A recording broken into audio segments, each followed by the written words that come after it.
ফেরেশতা কানের কাছে কয় আল্লাহ তোমারে সালাম দিছে।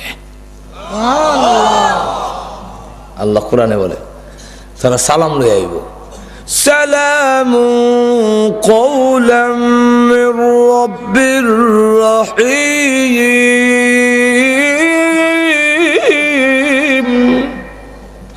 মহান আল্লাহর সালাম গ্রহণ করো। মুমিনের অন্তরে আল্লাহর ভালোবাসা সবচেয়ে বেশি, সন্তানের চাইতে ভালোবাসা আল্লাহর বেশি, বউর চাইতে ভালোবাসা আল্লাহর বেশি, ঘর বাড়ির চাইতে আল্লাহর ভালোবাসা বেশি। মুমিনের অন্তরে ওয়াল্লাযীনা আমানু আশাদ্দু হুব্বান লিল্লাহ, মুমিনের অন্তরে আল্লাহর ভালোবাসা বেশি।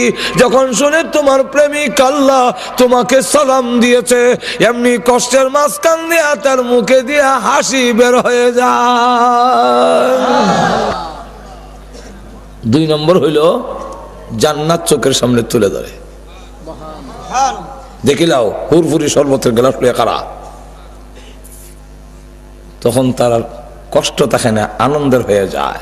এটা এক্সাম্পল দিয়ে বুঝাইছে। এক্সাম্পল কি চা বলে, এক্সাম্পল হইল আমি এটার বানাইছি আর কি একটা উদাহরণ রইল, এক যুবক ছেলে মাটি কাটে, হ্যাঁ খালি ওই বেটা বলে না উড়া ভালো করে বলে দিস, বারবার তার কাম নাই। হের যতই যাইতে বলে দে হে আরো দিত, তাড়াতাড়ি যেতাম কি সাইটে হয়ে যার কি।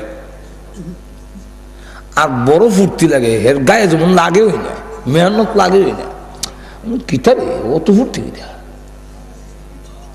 দেখি এর কোমর এখানে গুঞ্জায় রাখছে কিতা একটু উষা দেখা যায়। কাছে আইসে ওর লঙ্গি দিলাম টান, এমনি দুগুলো সিটি বেরিয়েছে রয়ে নিলাম। এখন তো হেবসে বিপদ, দেখি এটার মধ্যে তার প্রেমিকার সিটি, এটার মধ্যে লেখছে আমার সালাম নিও। আর 4টার সময় ওইখানে বাগানের মধ্যে আমি তাহমো তুমি আইও।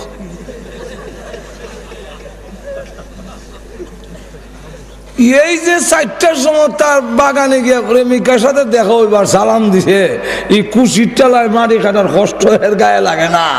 আল্লাহ যখন মুমিন রে সালাম দিব আর কব ওই জান্নাতের বাগানে তোমার সাথে আল্লাহর দেখা হবে, যেই মাত্র বলেছে মুমিনের মরণের কষ্ট তার গায়ে লাগবে। الذي خلق الموت والحياة الله رب العالمين